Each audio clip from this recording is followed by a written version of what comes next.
I want you to take your Bible as soon as I find mine.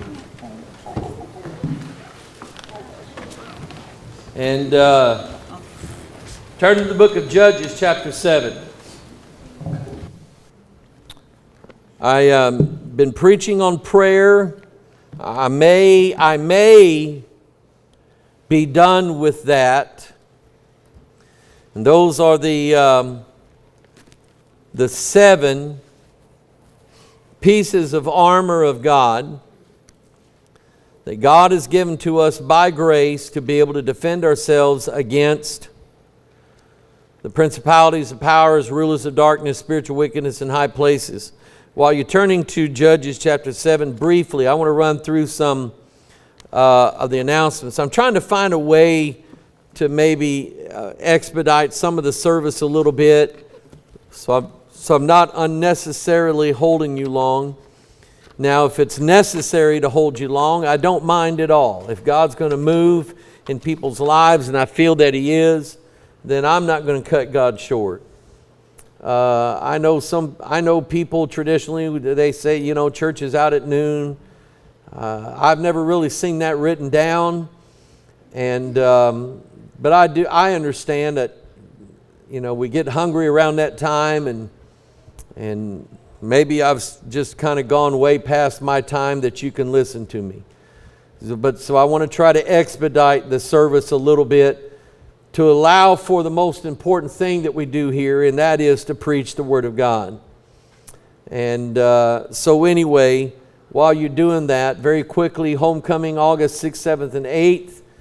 We hope that a lot of people are going to be joining us that time. It'd be great. It would be great for the first time that we didn't have enough room for everybody. It would be wonderful for that to be able to happen. That some of the COVID restrictions have been reduced, and so that's allowed some people to be able to leave their state, and we're thankful for that. And then you see the schedule there in the bulletin. Friday night, sandwiches and chips, 5:30. Service begin at 7 o'clock. Next morning, homemade gravy. We bought sausage and bacon and lard. Lard makes good gravy. All things in moderate. Lisa said, "You're going to give him a heart attack." I said, "It won't be for another 20 years. I ain't worried about it." And then the service will begin the teaching 9:30. Lunch will follow. Pulled pork and sides. We ask the ladies bring a dessert Sunday morning. Have our services 9:45, Sunday school, church service 10:45. Have a dinner following that morning service. Church will provide the meat. We ask everyone else to bring a side dish and dessert for Sunday. And then in your bulletin, you should have a prayer list in there. This Wednesday night, we will not have service here this Wednesday night. Write that down so you don't forget it. Lisa and I will be in Harrison, Arkansas, preaching for Brother Mike Hutzel in Oak Lane Church, and he's invited some other churches. You pray for that church, pray for Brother Mike Hutzel, and pray for me. I've asked him twice now, did I have liberty on what to speak about? And he said yes. He should never do that. Should never do that. So just pray that God will show me what He wants me to do the right thing, and that God will bless it. I love the Oak Lane Church. They're good people. I consider them a sister church to us. They just got good people in it, like the people here at Bethel. Y'all would get along well with them. They're just mountain folk down in Arkansas, and I just love them to death. So be praying for us, and we'll be preaching that Wednesday, and then Lisa and I are going to take a couple days and just spend together in Branson. And then we have the meeting coming up in Las Vegas, Nevada at the Mutual UFO Network Convention. We are there going to be passing out thousands of DVDs. They're going out free. They sent me an email asking me for all of our church information, our name, address, phone number, tax ID stuff, and everything like that, because whatever people sell there in Nevada, Nevada's going to get sales tax out of it. Well, guess what? We'll be the only booth there not having to pay sales tax. Yes. Right now, I'm not sure that I'm speaking out there. I'm not part of the conference speaking thing. Right now, it's just our Wednesday, yes, but it'll be Mike Hutzel's church. It'll be Oak Lane. Look under Mike Hutzel Ministry on Sermon Audio. They stream under that, and so be looking under that for his stream, all right? So I'm glad I appreciate you bringing that up, because yes, there will be streaming done of that, but you'll have to look for it under Mike Hutzel Ministry on Sermon Audio. But anyway, what was I going to say about the conference down there? I'm not scheduled to speak down there. I remember what it was. We finally have, and I appreciate a brother named Stan. I'm not going to give his last name. I'll let God give him the thanks and the praise and everything like that. But he helped me put up a website called UFOpastor.com. It's up and running. And yes, I've got stickers, UFOpastor.com. Lisa's already told me I can't stick them on the car. And I'm going to keep my word. All right. I'm just not going to tell her where I'm going to stick them, all right?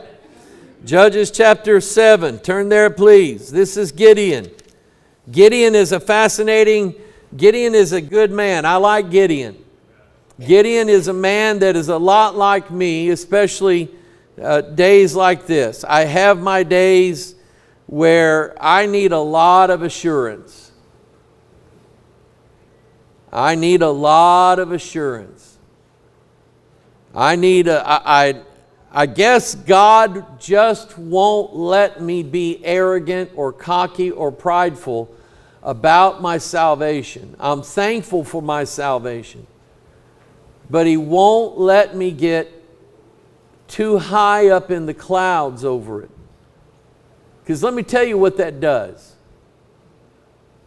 You become what the Bible says, a cloud without water, which means you're so heavenly minded, you're no earthly good. And I went to Bible college with guys that were like that. And I hated them. Back then I did. I could not stand those guys. They were related to big names in the denomination. They could do no wrong. They were always putting on a spiritual show on the outside. And then judging guys like me because I didn't do it. I wouldn't act like them. But I knew some of their sins.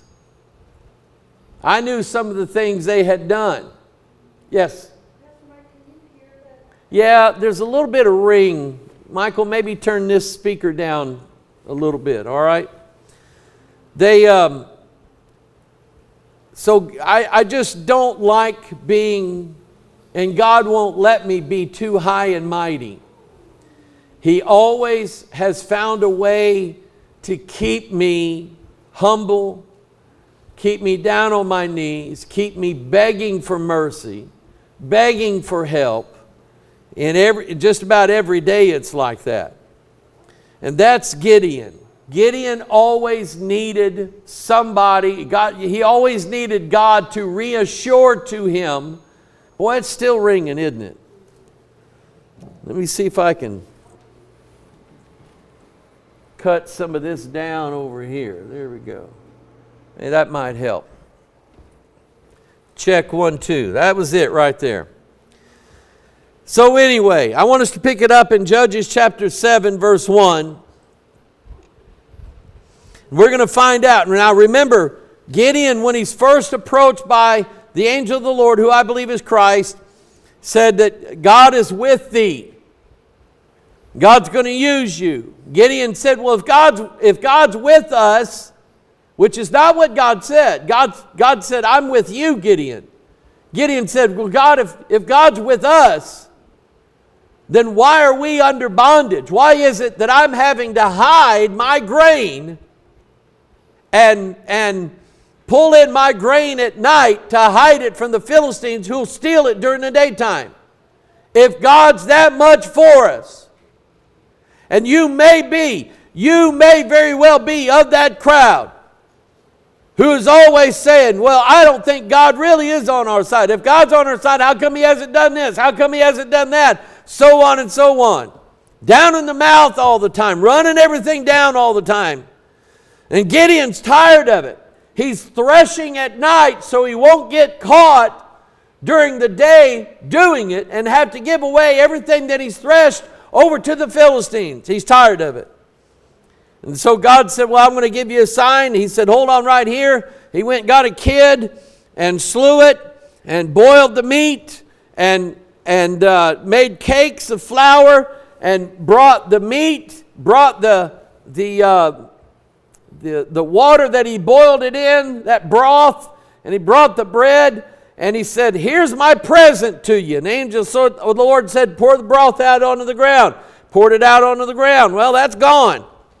So he took the bread and he took the flesh, he put it on a rock. The angel of the Lord touched it and it burned it all up, consumed it up in a smoke, and now it's gone in ashes. Gideon knew then that it was the angel of the Lord, I believe, because he understood that God doesn't take our presence. He doesn't accept our presence. What is that song we sing? Nothing in my hand I bring, simply to the cross I cling. So we have nothing that we can offer God to gain His blessings from us other than a crying heart to God. God will accept that. And I'm going to show you that in a minute. So now Judges 7 verse 1. Then Jerubbaal, remember what that word means. Will Baal plead with Gideon? Because Gideon took, by the order of God, he took the altar of Baal, broke it up, slew an oxen on the grove wood that he had cut down that was given to Ashtaroth, and made a sacrifice unto the Lord with that. In other words, he's cutting off the old ways. However my daddy did it, however our forefathers did it, it was wrong, it doesn't work, so I'm cutting it off now. I'm not going to live that life anymore. I'm going to follow what God says and only follow what God said, and God bless that. So that's why they called him Jerubbaal, who is Gideon. And all the people that were with him rose up early and pitched beside the well of Harod, so that the host of the Midianites were on the north side of them. Well, now underline that in your verse, John. Where are the enemies? They're on the north side. What does that tell you? It's a prophecy. All through Jeremiah, in Ezekiel, in Joel, in other places, God said there is an army coming out of the north country. Let me fill you in on your 8th grade geology, was it not geology or geology something? Geography. Thank you. Let me educate you. There is no country in the north. There's no nation up there. There's no land up there. No one's ever claimed it. So where are they coming from? The place that God came from out of the north in Ezekiel chapter 1 is the place they're coming from. They're not of this world. That fourth kingdom in Daniel does not come from any place on this earth, else we could beat them. But they're coming from a much farther away place. In the next Watchman, I'll show you that. But they were on the north side of them by the hill of Moreh in the valley. And the Lord said unto Gideon, the people that are with thee are too many for me to give the Midianites into their hands, lest Israel should vaunt themselves against me, saying, Mine own hand hath saved me. Now therefore go to proclaim in the ears of the people, saying, Who is fearful and afraid, let him return, and depart only from Mount Gilead. And there returned of the people 22,000. There remained 10,000. The Lord said unto Gideon, the people are yet too many. Bring them down into the water, and I will try them for thee there. And it shall be that of whom I say unto thee, this shall go with thee, the same shall go with thee. And of whomsoever I say unto thee, this shall not go with thee, the same shall not go. Let's go to the Lord in prayer. Father, I ask for your blessings to help me to preach this the best way that I can. Father, Lord, wherever I'm wrong, Father, whatever weakness is in my flesh today, whatever weakness is in my mouth and my heart and my mind, I pray, dear God, Father, that you would be sovereign today. And Father, that you would be the preacher. You would stand in front of this congregation and you would give forth a message to each and every heart. Father, I believe that if there's 70 people in this room today, you can preach 70 different messages to each and every one of them from this one pulpit, is what I believe. And Father, not only that, but all the people that are online. You can preach a message to them. They'll get something out of it, Father, that I never really thought of. So, Father, that's what I'm asking you to do today. I have nothing in me today. I have nothing. My flesh is weak. My mind is weak. My spirit is tired. And I pray, Heavenly Father, God, Lord, that you would just meet the needs of your people today. They're your people. And I know you love them. And I know some of them are afraid. So, Father, I pray, dear God, that you would just bless them and help them today. Thank you, Lord, for loving us. Thank you, Lord, for showing us, God, that it's not by might, nor by power, but by my Spirit, saith the Lord. Bless your word today, we pray in Jesus' name. And all of God's people said, amen. I want you to notice, if you do the math, if you look in verse 3, whosoever is fearful and afraid, let him return and depart early from Mount Gilead. And there returned of the people 20 and 2,000. There remained 10,000. How many people was it altogether? The math is easy. 32,000 people started out being an army for Gideon. And their thinking was this: if we can get more people to be on our side, then surely we will win. Now this lesson, and many others like it, but this one really points it out. God says it in no uncertain terms. Gideon, you have way too many. Because I know Israel. And I know that, let's say that you found 50,000 more. Well, surely that would do the trick.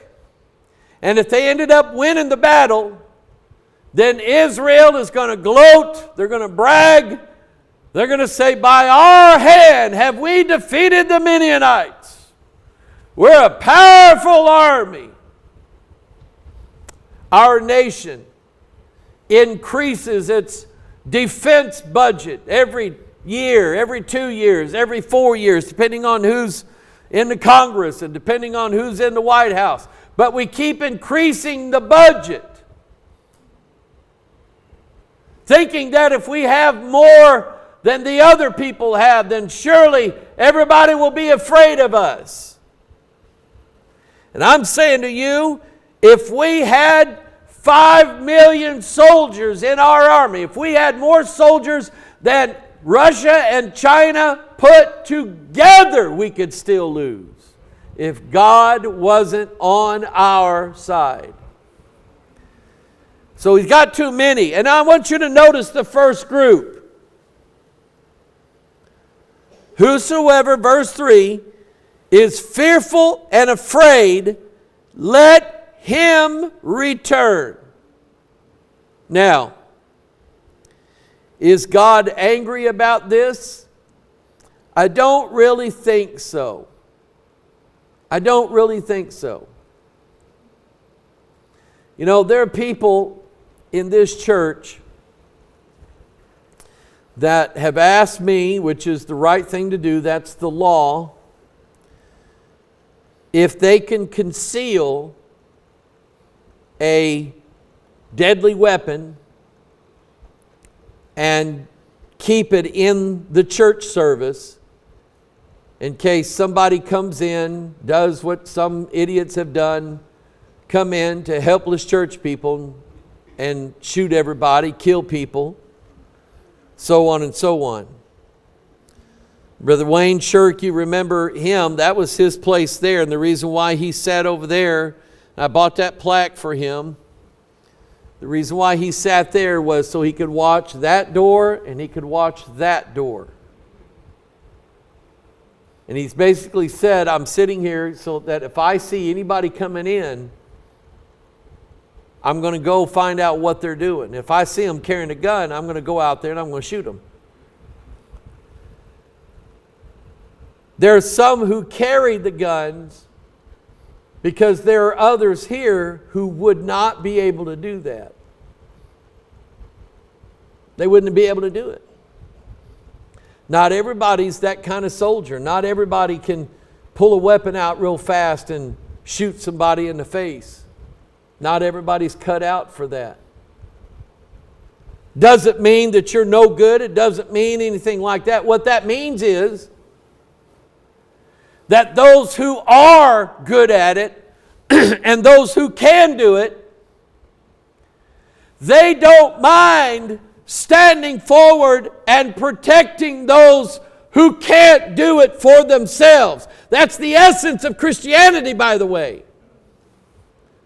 Christ knew that you and I are, what does it say? We're the fearful and afraid. We're the ones, I mentioned this earlier, who are afraid to die. If you were told you've got cancer, you've got 3 months to live, I'm not sure how you would deal with that.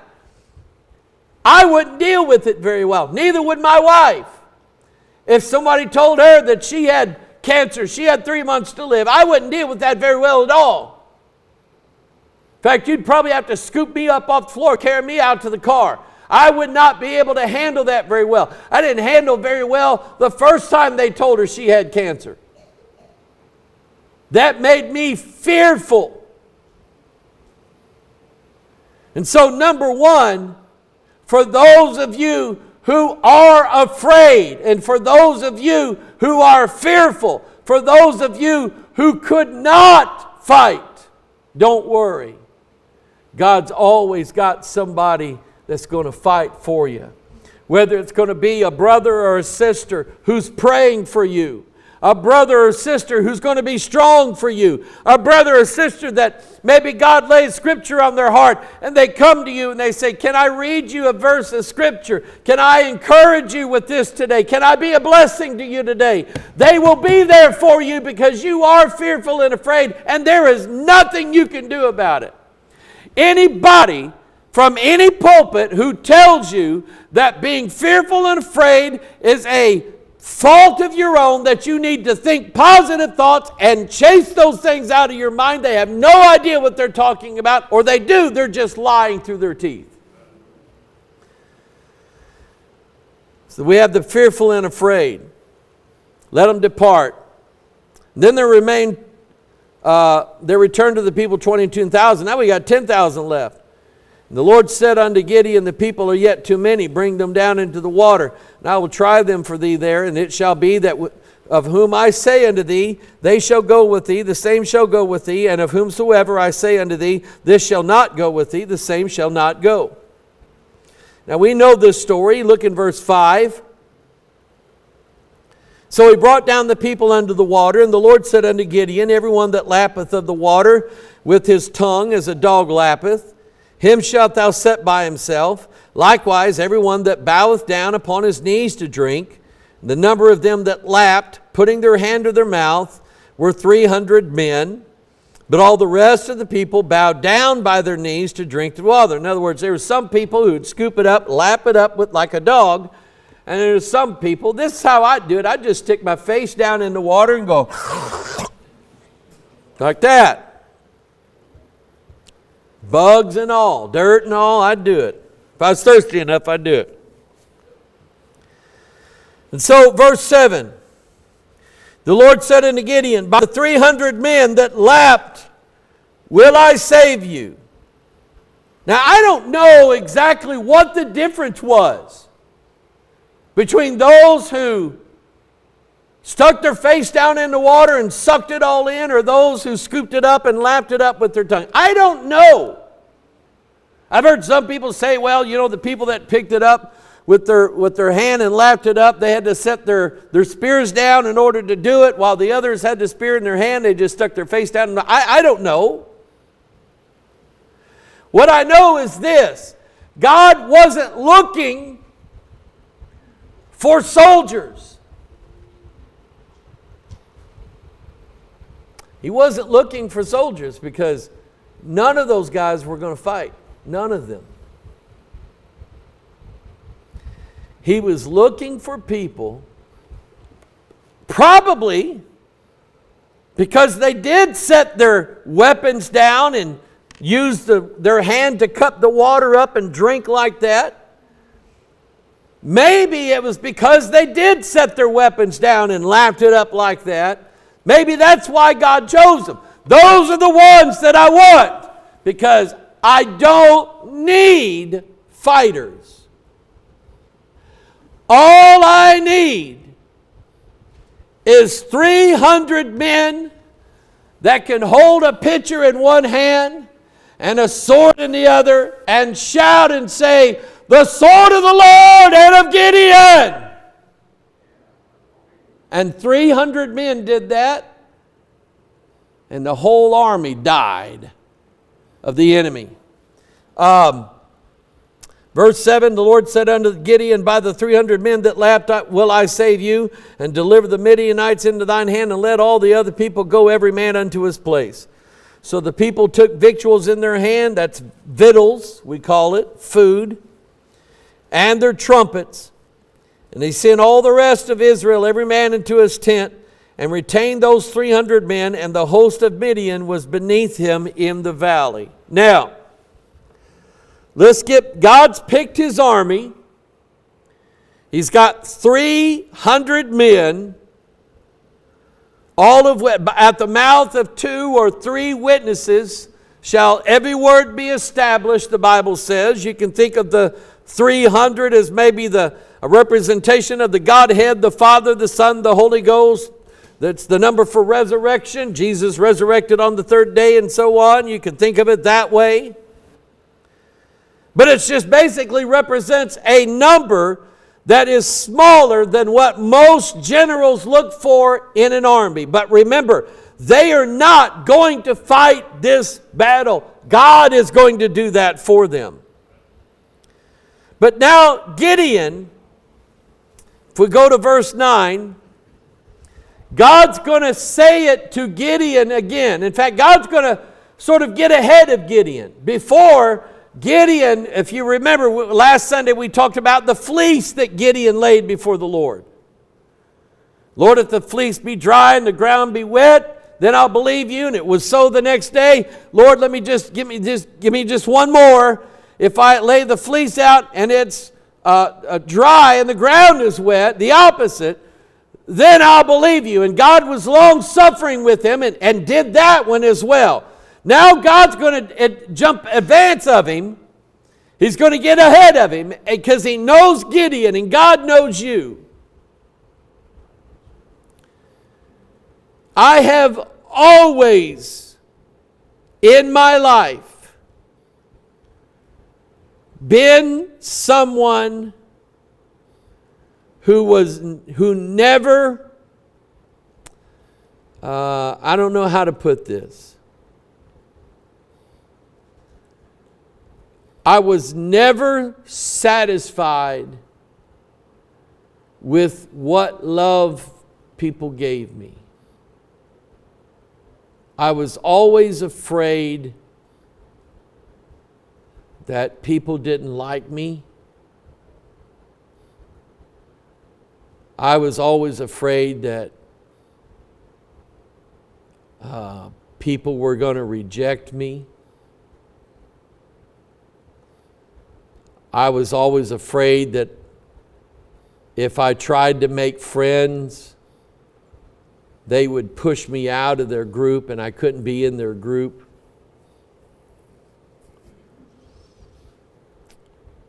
And it caused me to do some weird stuff when I was a kid. I'm glad my mom and my sister are not here, because they would tell you the weird stuff that I did when I was a kid.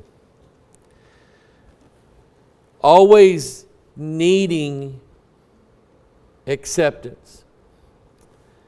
And you know, that little boy hasn't changed in me. He's still there. Always needing reassurance.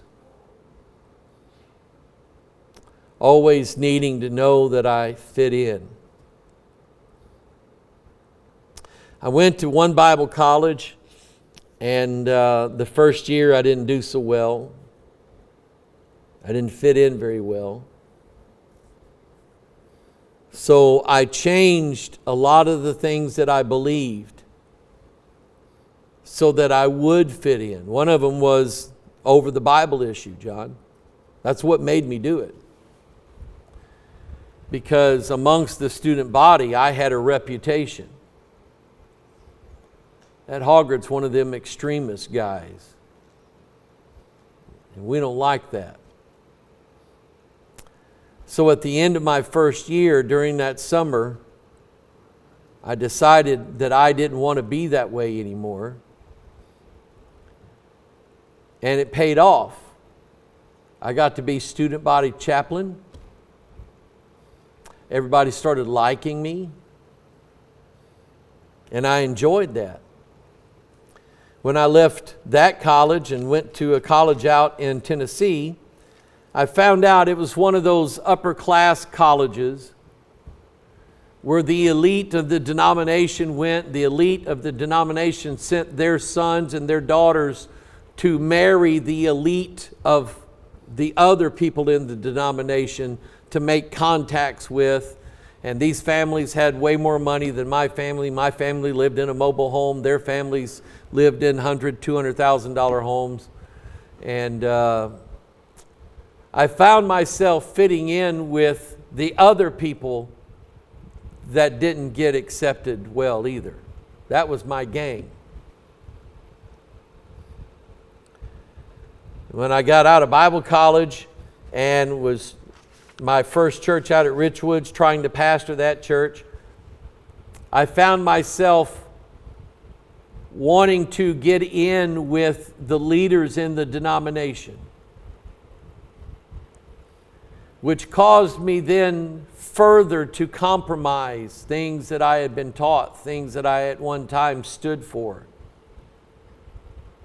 I wanted them to notice me. I wanted them to recognize me. I wanted them to favor me. I wanted to have a name among them. I wanted to be asked to preach at the meetings. I wanted this. That's what I was chasing down. And how God brought me out of that was God used the very men that I looked up to, that I was trying to grab their favor. God used those men to offend me, and I mean cut me down to the heart, to where I couldn't even face them anymore. And what I didn't realize was God was removing me away from that denomination and that group of people, because He knew that if I was still in with them, I would not preach against the things they were doing wrong. So I had to do it. And I realize now it's paid off. This church is free, and nobody tells us what we can and cannot preach.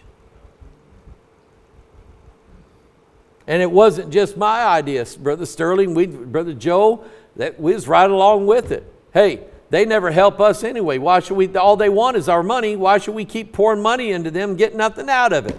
Right, Sterling? Sounds good to me. But I admit it's still in my nature. It's still in my nature to want that token of acceptance. And that's Gideon. I preached this years ago, and I called it the doctrine of insecurity. Instead of having security, we are insecure. We are always asking God for another sign, another token, another blessing. To God, do you really love me? God, do you love me today? God, do you love me even though what I did was wrong? God, do you still love me? So in verse 9 of chapter 7, the Bible says it came to pass the same night. And let me say this too. I'm pretty bad to wear my feelings on my shoulders. That I know. That I know. I don't like it. I don't like it. But sometimes I'm pretty bad to wear my feelings on my shoulders. Y'all understand what that means, don't you? Where people can see it. And I see Gideon as this kind of person. So verse 9, it came to pass on the same night that the Lord said unto him, Arise, get thee down into the host, for I have delivered it into thine hand. So you tell me that, and I'm just going, I don't know about this, God. But he said, But if thou fear to go down, God knew Gideon. Go thou with Phurah thy servant down to the host, and thou shalt hear what they say, and afterward shall thine hands be strengthened to go down unto the host. Then he went down, because Gideon's got to be thinking, God, you just run off most of my army. I've only got 300 men. What am I going to do with 300 men? And let me correct some Facebook doctrine for you. Facebook Bible doctrine says so-and-so needs prayer. If we can get 1,000 of God's people to pray for them, God will bless them. That's a lie. It's a lie. Now, I'm not saying, it is nice to have 1,000 people praying for you. But you don't need 1,000. You could take just one. 2. In fact, where 2 or more gathered in my name, there am I in the midst of them. And he said, if any 2 of you agree as touching on anything in heaven and earth, it shall be done.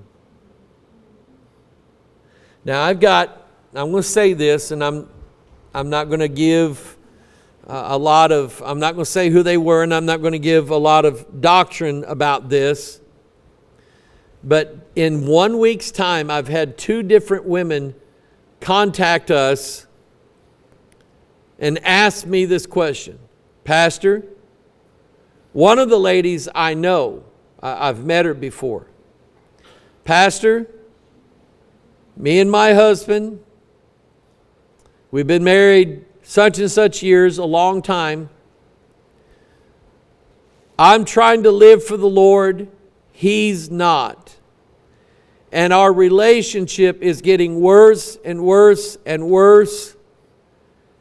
And one lady said, sometimes I feel like my husband's got a devil in him. And I can't take it anymore. He's very antagonistic against me. and he won't come to church, and he doesn't want me watching church online, and he doesn't like you, Brother Mike. And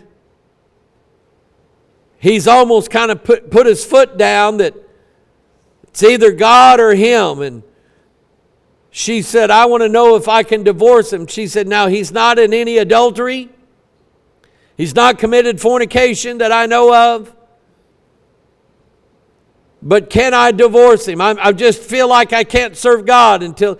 And then another lady wrote an email. Almost the exact same thing within several days of each other. Saying the same thing. And here's what I told them.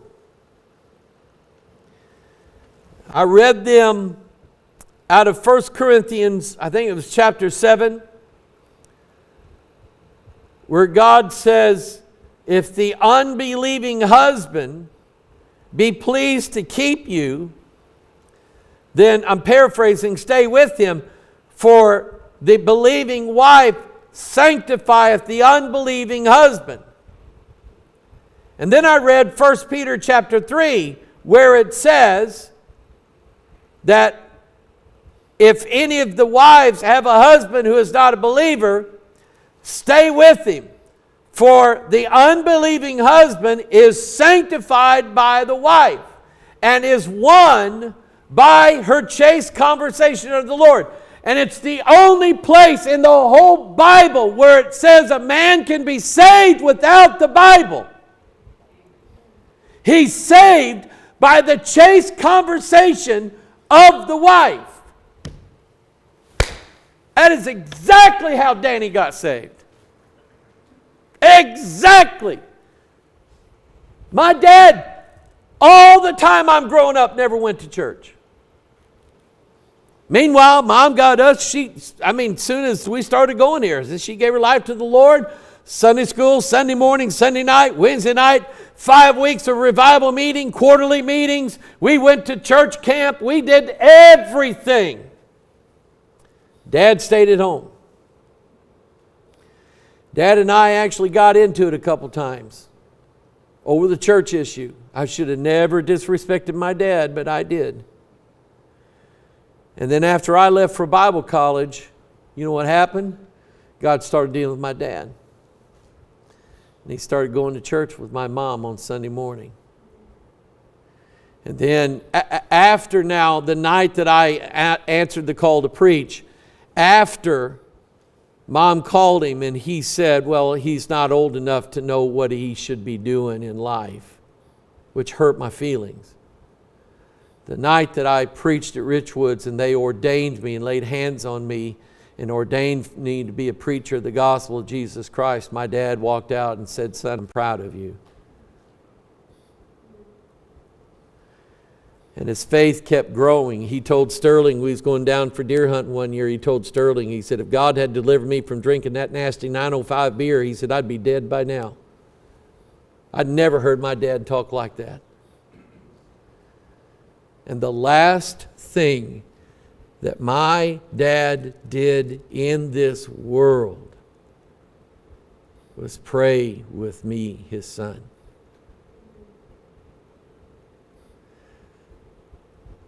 God can do it when nobody else can.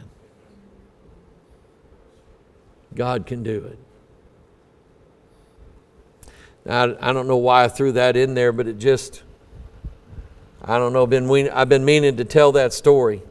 Maybe there's other women out there under the same situation. But God wanted to show Gideon what was going on. He wanted him to have that confidence.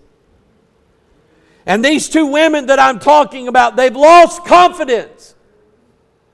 And they're ready to get out. They said, it's almost like impossible for me to serve God. So why don't you just wait on the Lord? So he said, but if thou fear to go down, in verse 10, Go thou with Phurah thy servant down to the host, and thou shalt hear what they say. And afterward shall thine hands be strengthened to go down unto the host. Then went he down with Phurah his servant unto the outside of the armed men that were in the host. And the Midianites and the Amalekites and all the children of the east lay along in the valley like grasshoppers for multitude. And their camels were without number, as the sand by the seaside for multitude. By the way, where you see that like grasshoppers for multitude, I think that's a prophet. I think that's a foreshadowing of Revelation 9. I really do. And it said in verse 13, and when Gideon was come, behold, there was a man that told a dream unto his fellow, and said, behold, I dreamed a dream, and lo, a cake of barley bread tumbled into the host of Midian. That must have been a huge cake of barley bread. I'm thinking like the Stay Puft Marshmallow Man from Ghostbusters. Come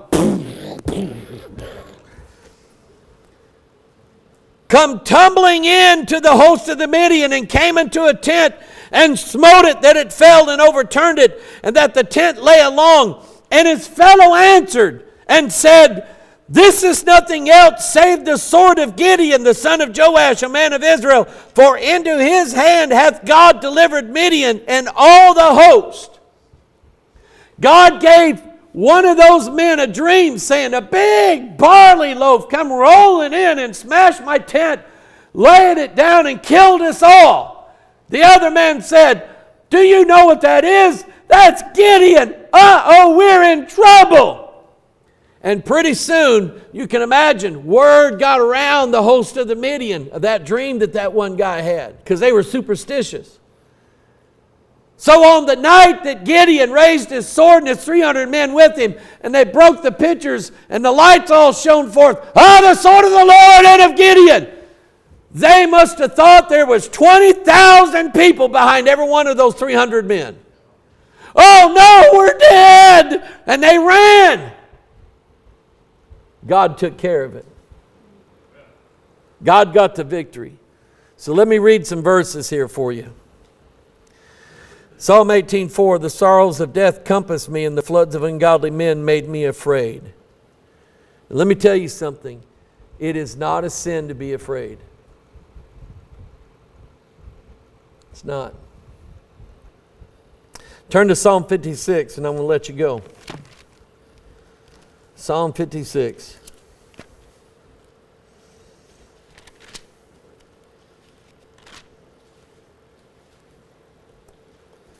Some of you are afraid.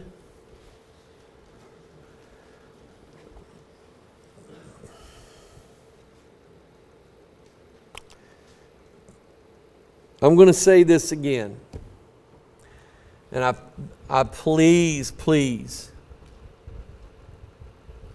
I beg the long suffering of you people with your pastor.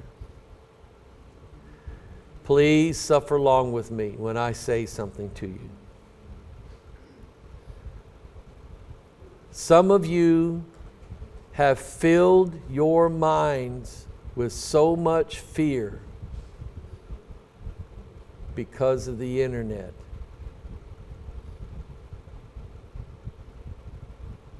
I know because I was doing it. I was reading so many conspiracy things on the internet that it literally had me almost in panic states over what I was reading.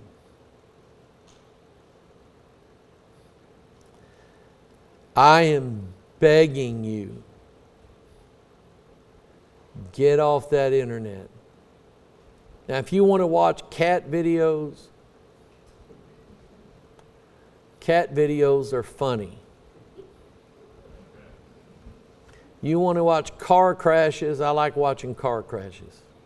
You want to watch skateboarders do stupid stuff, ended up busting their face on concrete, watch that. But get off the conspiracy junk. It's making you afraid of everything. And you know what? There isn't a thing in the world that you're going to do to stop whatever's coming. Not a thing. If God's got it in His plan, it's going to happen. And you know what? Let it happen. That just puts us one day closer to going to heaven. Well, I'm afraid. I've read that they're going to try to kill us all. Are we not going to heaven? Let them kill us all. What do we got to be afraid of with that? So Psalm 56 verse 1, be merciful unto me, O God, for man would swallow me up. He fighting daily oppresseth me. Mine enemies would swallow me up, for they be many that fight against me, O thou most high. And yes, this Bible's right. There are more people in this world that they're not just sinners, they're hateful, angry, wrathful sinners who don't like Christians talking to them about their sin. And they would kill you if they thought they could get away with it. Verse 3, what time I am afraid, I will trust in Thee. In God I will praise His word. In God I have put my trust. I will not fear what flesh can do unto me.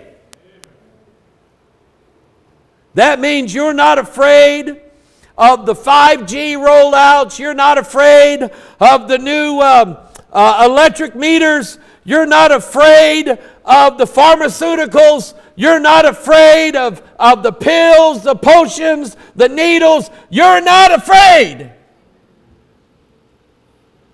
Maybe they do want to kill us all. You're not afraid. Every day they wrest my words, verse 5. All their thoughts are against me for evil. They gather themselves together. They hide themselves. They mark my steps. They wait for my soul. Shall they escape by iniquity? In thine anger cast down the people, O God. Thou tellest my wanderings. Watch this. Put thou my tears into thy bottle. Are they not in thy book? Let me tell you what God does with every one of my tears. He stores them up in a bottle.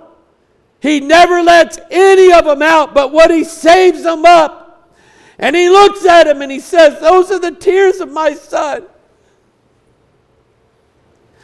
I've got children that are going through hard times right now.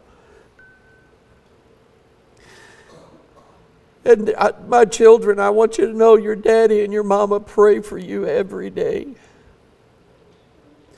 And every tear you cry, we care about it.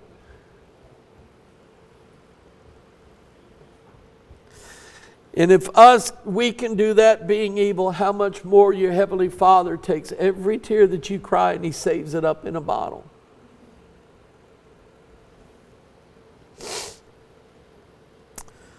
Are they not in thy book? Verse 9, when I cry unto thee, then shall my enemies turn back. This I know, for God is with me. In God will I praise His what? In the Lord will I praise His what? In God have I put my trust. I will not be afraid what man can do unto me. Thy vows are upon me, O God. I will render praises unto Thee, for Thou hast delivered my soul from death. Wilt not Thou deliver my feet from falling, that I may walk before God in the light of the living? What are you afraid of? What are you afraid of? When you have a God so good to you, that even Gideon, who doubted every day of his life, God still had mercy on him and saved many people by His hand alone. And he was the least of his family. And his family was the poorest family you could find. And yet God chose him. a man full of fear, a man full of self-disappointment. What do they call it? Can't think of the word, but you get what I'm saying. If God can use him and reassure him that he's going to give him the victory, he has nothing to be afraid of. It's the same God that you and I serve, and he'll do the same thing for you. Let's bow our heads.